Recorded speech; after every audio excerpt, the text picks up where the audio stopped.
নমস্কাৰ এভৰিৱান, কি খবৰ আপোনালোকৰ? মই ডলি আহোমো অসমবাসী ৰাইজলৈ ভোগালীৰ ওলগ জনালোঁ। ভালে ভালে আপোনালোকৰ বিহুটো উদযাপন হওক। মই যিহেতু অসমত নাই, গতিকে ইয়াতেই কি বনালোঁ আপোনালোকক দেখুৱাই দিম উৰুকা বুলি।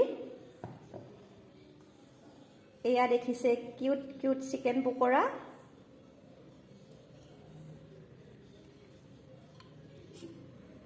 এয়া হৈছে হাঁহৰ মাংস। এইখিনি কিন্তু মই বনোৱা নাই, ওচৰৰ বা এগৰাকীয়ে দিছে। এইখিনি হৈছে মটন।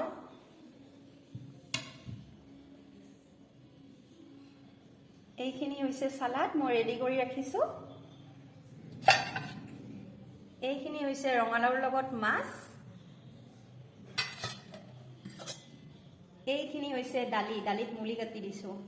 আহকচোন আজি মই কেনেকৈ ছাগলী মাংসখন বনালোঁ তাকেই আপোনালোকক অলপ দেখুৱাই দিওঁ। এখন গৰম হ'বলৈ দিলোঁ। ছাগলী মাংসখিনি মই মেৰিনেট কৰি ৰাখিছিলোঁৱে সকলোবোৰ সামগ্ৰী দি।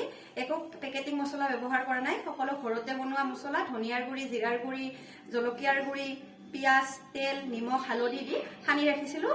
এতিয়া মই কেৰাহীখনত দি দিম।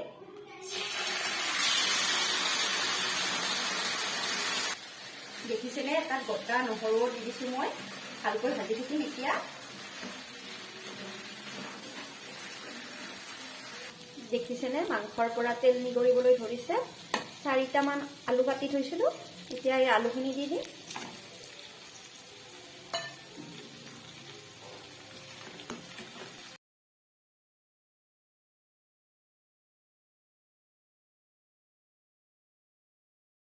মাংসখিনি ভাজি থাকোঁতে মাংসৰ পৰা ধুনীয়াকৈ তেল নিগৰিছে, মছলা ধুনীয়াকৈ ভাজ খাই গৈছে।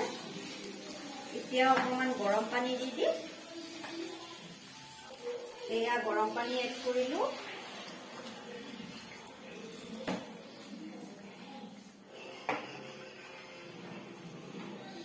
এইখিনি প্ৰথমতে শুহিবলৈ দিওঁ, তাৰপিছত আৰু অলপ পানী দিম। এতিয়া ঢাকি ৰাখি থৈ দিছোঁ কিছুপৰ।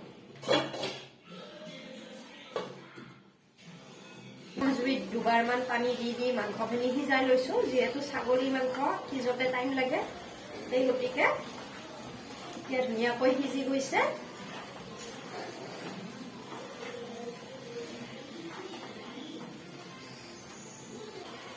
এইবাৰ আৰু পানী দি উতলিবলৈ দিম।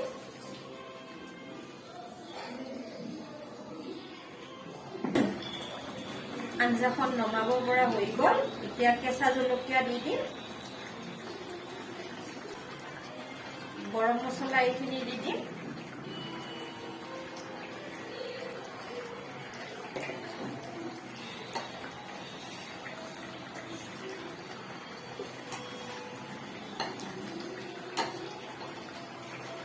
আৰু ধনিয়াখিনি দি গেছটো বন্ধ কৰিম।